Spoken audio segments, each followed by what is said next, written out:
programme vous est offert par Illico Cash.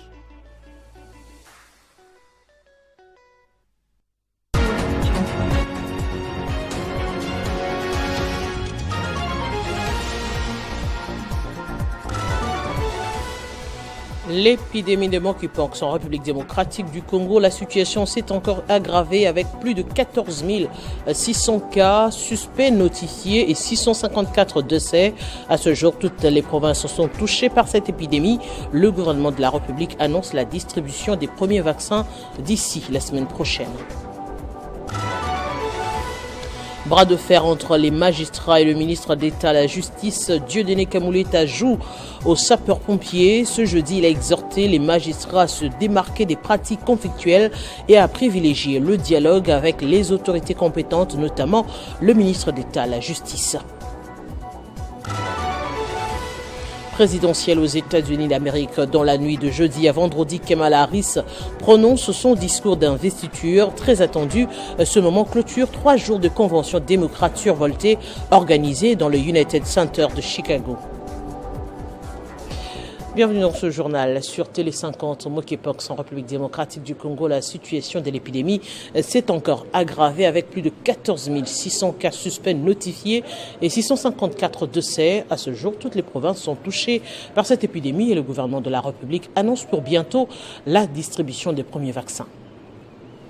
C'est une maladie virale qui se propage à un rythme alarmant dans le monde en général et en particulier en République démocratique du Congo. La recrudescence des cas du variole du singe, autrement appelé monkeypox, constitue à ce jour l'urgence en santé publique en République démocratique du Congo selon l'OMS. Le nombre des cas a triplé avec un total de plus de 14 000 cas suspects notifiés et plus de 600 décès. Si Médecins sans frontières appellent à la mobilisation de tous les acteurs impliqués afin d'apporter une réponse globale et de protéger au plus vite possible les populations à risque, le gouvernement de la République démocratique du Congo, déjà à pied d'œuvre, annonce la distribution des premiers vaccins d'ici la semaine prochaine. Sans tarder, l'annonce fait déjà polémique sur la toile. Certains parlent de la mafia bactériologique, du complot de l'Union européenne, des États-Unis et de l'Organisation mondiale de la santé pour exterminer la population congolaise. Mais les experts en santé préviennent qu'une distribution réussie des vaccins est essentielle si l'on veut freiner l'élan de contamination. C'est que Mpox, c'est monkeypox.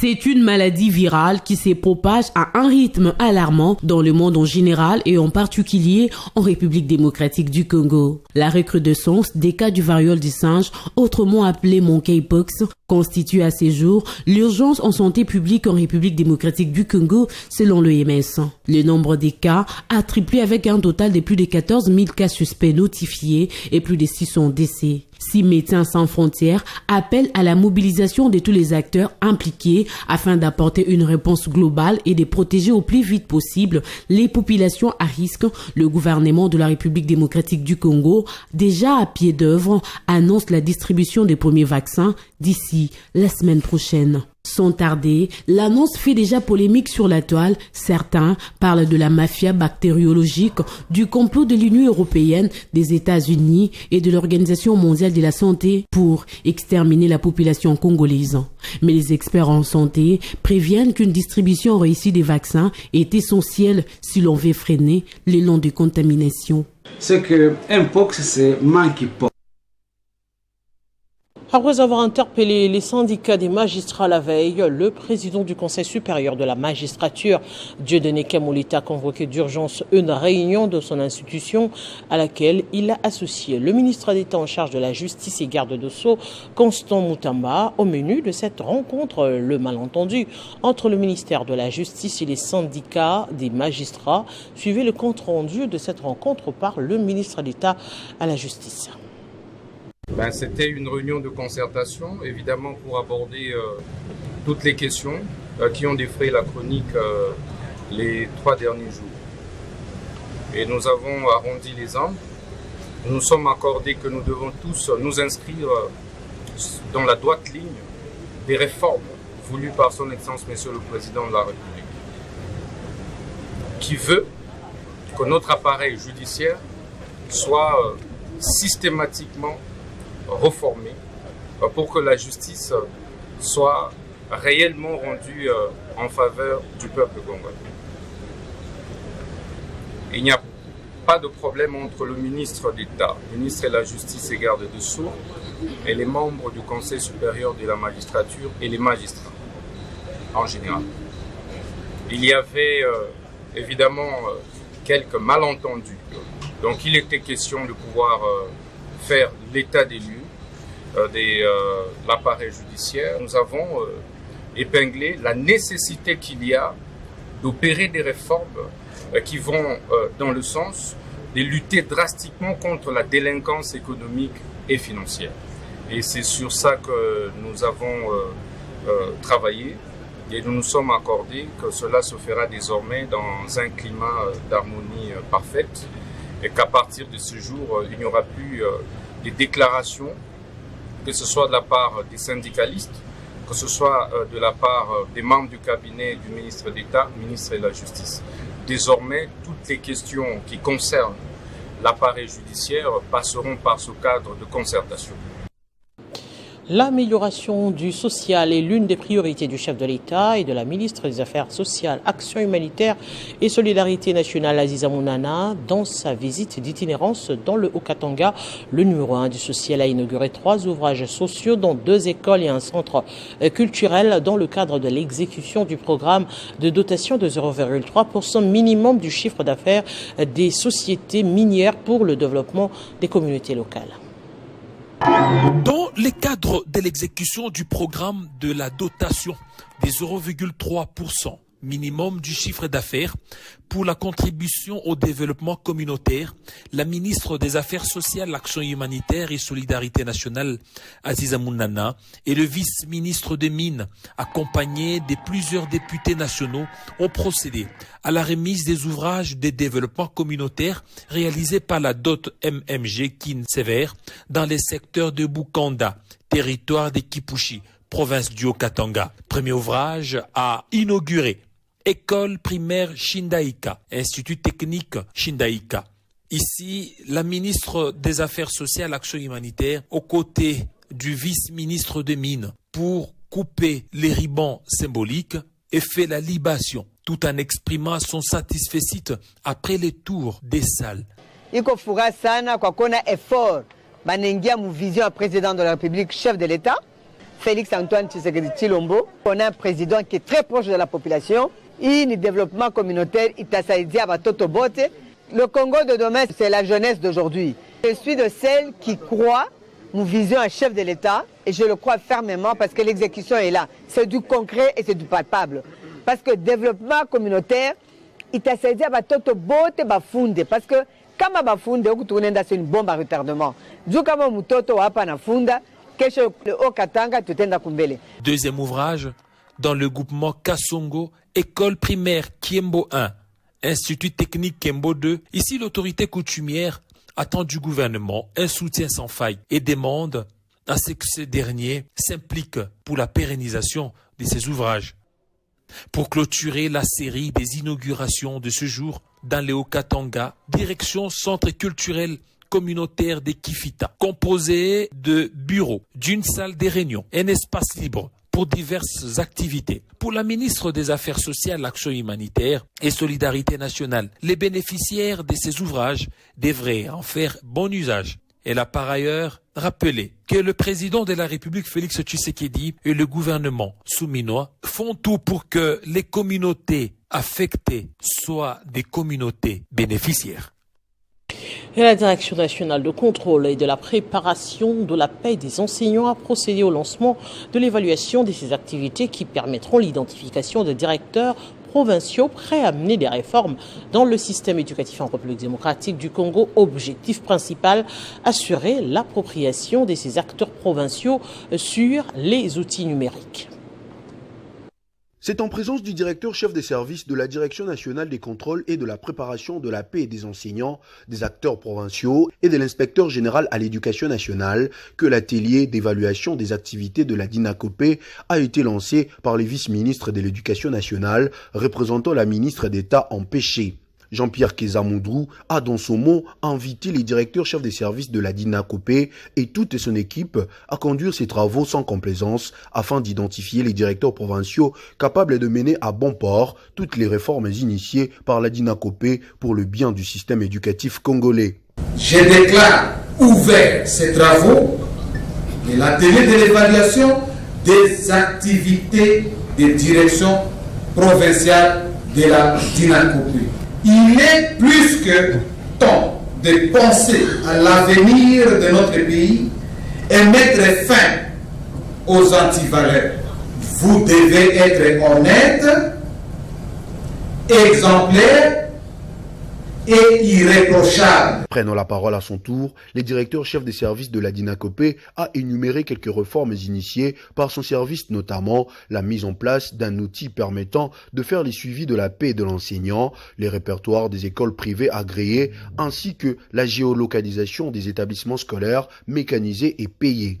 Il a également rappelé l'objectif de cet atelier qui est celui d'assurer de l'appropriation par les acteurs provinciaux des différents outils numériques conçus au niveau national et leur vulgarisation. Restons à Kinshasa où le ministre provincial des hydrocarbures a eu une première réunion de prise de contact avec les opérateurs économiques de son secteur évoluant dans les petits commerces communément appelés Kadhafi. Jackson Mpunga a voulu s'enquérir de leur fonctionnement afin de mieux canaliser les recettes au bénéfice de la capitale. Quelques temps après leur nomination au gouvernement provincial de Kinshasa, Jackson Mpunga Chimakinda passe à l'action. Le nouveau ministre provincial des hydrocarbures tient à améliorer les conditions de travail des opérateurs économiques évoluant dans des petites entreprises communément appelées Kadhafi. Question de permettre à l'État congolais de mieux canaliser les recettes financières au bénéfice de la capitale. C'est la raison de cette réunion de prise de contact. Le mieux à faire que nous avons trouvé, c'était de le puiser chez les opérateurs, c'est-à-dire les personnes que nous appelons communément Kadhafi. Oui. C'est pourquoi nous les avons conviés, les Kadhafi, comme on les appelle, ainsi que les dépositaires, afin d'échanger avec eux, de les écouter surtout, et aussi ensemble réfléchir à des solutions, parce que l'objectif à la fin, c'est d'assainir leur milieu de travail, leur milieu d'affaires, et aussi les conscientiser à payer les différentes taxes qui reviennent à l'État et naturellement la taxe qui revient à la ville de Kinshasa, la taxe sur le petit commerce frontalier. Promettant de s'acquitter de leurs devoirs civiques en payant les taxes, ces opérateurs économiques ont à leur tour étalé les différentes difficultés auxquelles ils font face, notamment des tracasseries par des agents de l'État identifiés ou non. Il nous a promis de s'y appliquer là-dessus pour faire que, étant qu'opérateur économique dans les secteurs pétroliers communément appelés les Kadhafi, il va s'impliquer afin de nous mettre en paix, libres d'exercer calmement notre activité. Jackson Mpunga a pris bonne note de leur desiderata. Le nouveau ministre des hydrocarbures de Kinshasa leur a promis des solutions idoines dans les tout prochains jours. Et après le lancement officiel du programme marquage moléculaire à Lubumbashi, le ministre des hydrocarbures est arrivé à Kolwezi pour faire l'évaluation de l'application de ce programme au Lualaba. À Kolwezi, Sakombi Molindo a supervisé personnellement la relevée de marquage moléculaire dans les sites et a échangé avec la gouverneure Fifi Masuka Saini. Le ministre des hydrocarbures, Sakombi Molindo, met les lois là-bas à l'heure du marquage moléculaire des produits pétroliers. Arrivé mercredi matin à Kolwezi, le patron des hydrocarbures congolais a présenté ses civilités à la gouverneure Marie-Thérèse Masuka Saini. Un échange fructueux entre les deux personnalités. Je suis venu ici au Lualaba pour faire 3-4 visites inopinées pour voir si les 10 opérateurs, donc miniers et même d'autres, commencer à procéder à ce marquage moléculaire.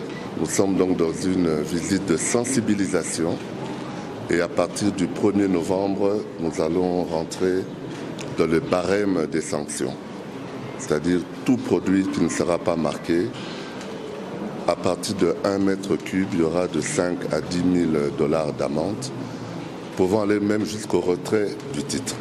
Fifi Masuka promet l'accompagnement de son gouvernement au programme de marquage moléculaire des produits pétroliers. Tout ce que nous allons rester faire, c'est de continuer la sensibilisation qu'il a commencé aujourd'hui, afin que au moment où il y aura du contrôle, que ceux qui sont dans cette activité ne puissent pas dire qu'ils n'étaient pas avisés. Bien avant son passage au gouvernorat du Lualaba, le ministre des Hydrocarbures, Sakombi Molendo, après sa descente de l'avion, a débuté son périple par le lancement du programme de marquage moléculaire des produits, où il a assisté les équipes de contrôle qui testent si les produits pétroliers fournis à la SICOMIN ont été marqués. Sakombi Molendo a supervisé personnellement les relevés des marquages moléculaires dans quelques sites, notamment United Petroleum, la cimenterie Carilo SAS, SICOMIN et dans une station d'essence. Par la suite, le ministre a échangé avec les dirigeants de la SICOMIN qui étaient attentifs aux recommandations du patron des hydrocarbures congolais sur le marquage de leurs produits pétroliers.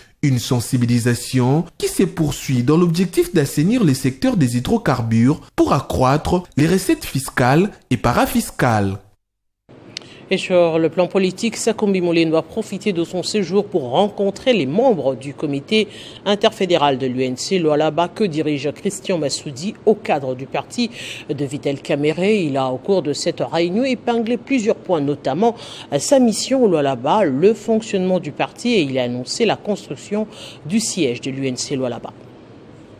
Dans cette réunion avec les membres du comité interfédéral de l'UNC Lualaba, Sakombi Molendo, au cadre du parti et ministre national des hydrocarbures, est revenu d'abord sur sa mission au Lualaba qui consiste à lancer les programmes de marquage moléculaire des produits pétroliers tout en rendant un vibrant hommage au chef de l'État Félix-Antoine Tshisekedi. Ces programmes lancés connaissent le soutien de l'exécutif provincial Fifi Masuka. Aimé Molendo Sakombi a ensuite félicité Christian Massoudi, secrétaire interfédéral de l'UNC Lualaba, pour le travail abattu pour lui. Christian Massoudi et son comité ont mouillé les maillots pour faire rayonner l'UNC en province.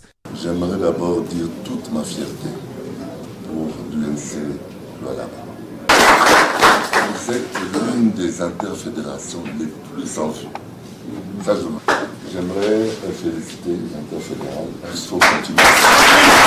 C'était également l'occasion de parler du regroupement AAUNC, qui est une deuxième force politique en province, mais malheureusement qui n'est pas représentée dans le gouvernement provincial. Aimé Molendo Sakombi s'exprime en ces termes. Je comprends votre frustration, qui est aussi la nôtre.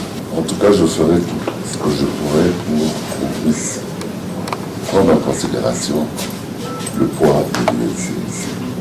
Dans son allocution, Sakombi Molendo a annoncé la prise en charge de la construction du siège de l'UNC Lualaba dans un avenir proche. Une nouvelle qui a suscité des cris de joie. Défendre l'UNC de Vital Kamerhe partout dans la discipline, loyauté et fidélité était le dernier mot de ces hauts cadres du parti. À cette réunion, on a noté la présence de tous les fédéraux des 5 territoires et du vice-président de la jeunesse.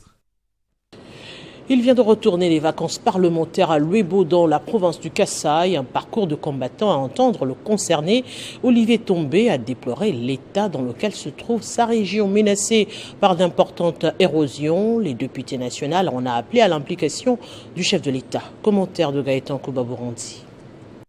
De Djokopunda en passant par son secteur de Luebo-Wedi jusque dans la commune rurale de Luebo et Michoni, rien ne semble marcher dans cette région. Le député national Olivier Tombé s'est montré profondément touché par la dégradation de la situation sur place. Pas d'eau, pas d'électricité et comme si cela ne suffisait pas, l'érosion comme un monstre avale tout sur son chemin. J'ai comme un choix pour le bémo, mais pas tout cas du l'ouest, même un jour tu sais quoi. Mais bien sûr, il y a cas du monde moi ben ami moudi. Plusieurs activités ont marqué ces vacances parlementaires. D'abord une messe d'action de grâce, puis un culte œcuménique comme pour conjurer le sort de Luebo, une marche pacifique par la suite pour soutenir les FARDC au front dans l'est du pays, et enfin une marche de colère pour exiger l'attention du chef de l'État face à la détérioration de la vie à Luebo.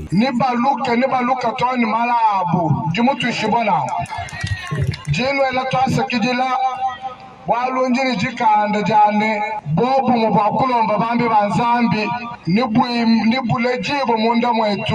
D'après les habitants, c'est pour la première fois qu'un élu puisse retourner pour les vacances parlementaires dans ce coin. Olivier Tombe a quant à lui promu l'unité des fils et filles de Lwebo pour son développement. L'administration des lignes maritimes congolaises était en conseil ordinaire mercredi, conseil au cours duquel des points essentiels cadrant avec la pérennité de l'entreprise en fonction des nouvelles activités de LMCSA ont été abordés. C'est un conseil d'administration ordinaire tenu sous la présidence de Lambert Mende Malanga. La relance du géant de mer étant une réalité, des points importants ont été traités en fonction du nouveau gouvernement. Parmi les points essentiels qui ont été débattus, d'abord la présentation des nouveaux censeurs. Vous savez qu'il y a un nouveau gouvernement qui est en place.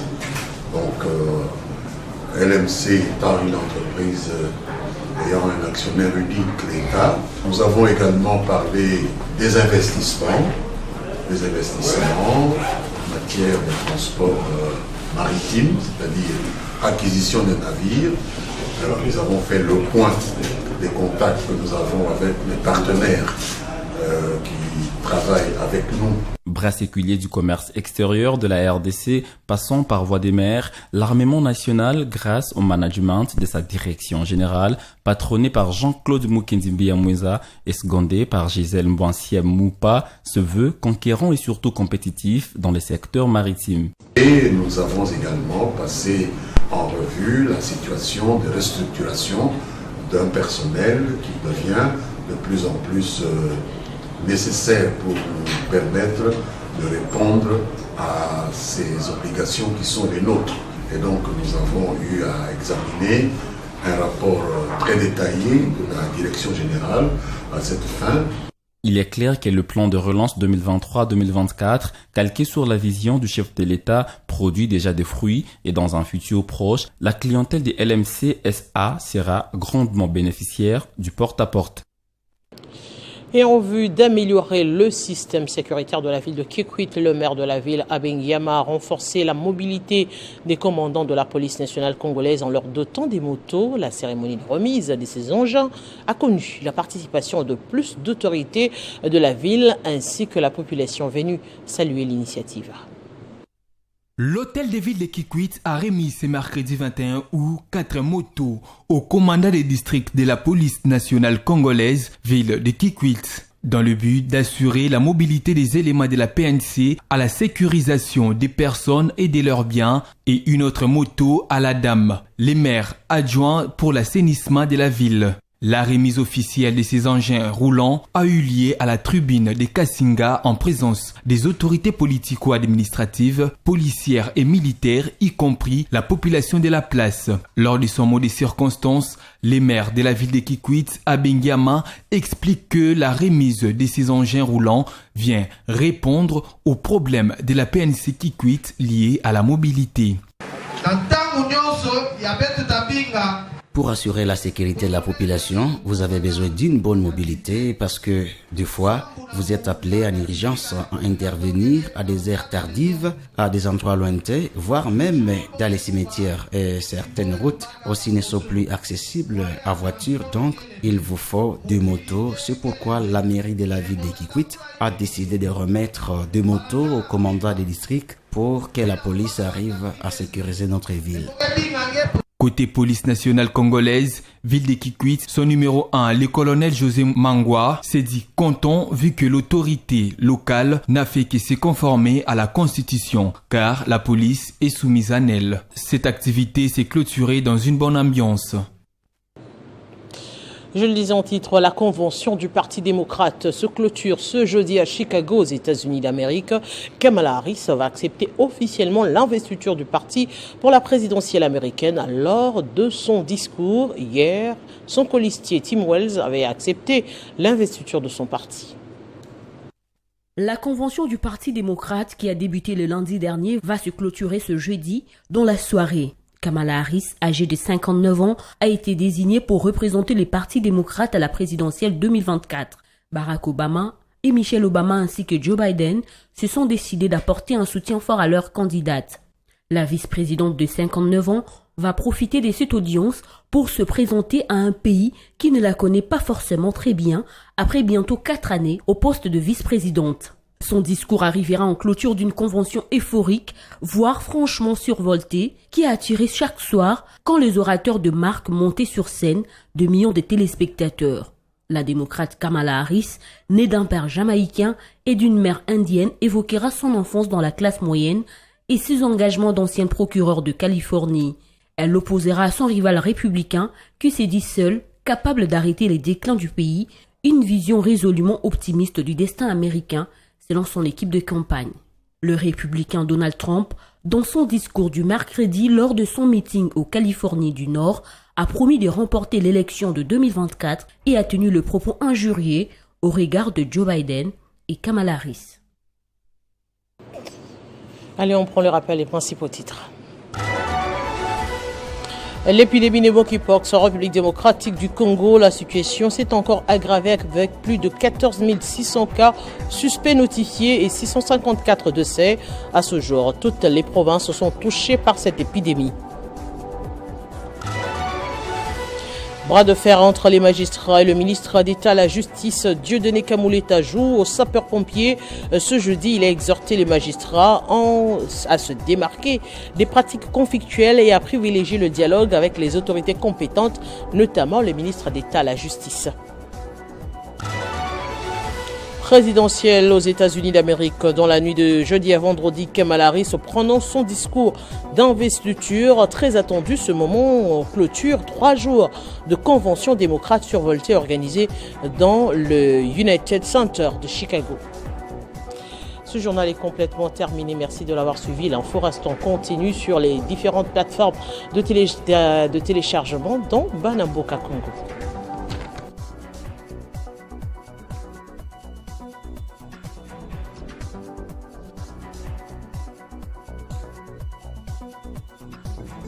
Retrouvez toute l'actualité en continu sur www.tv50.cd.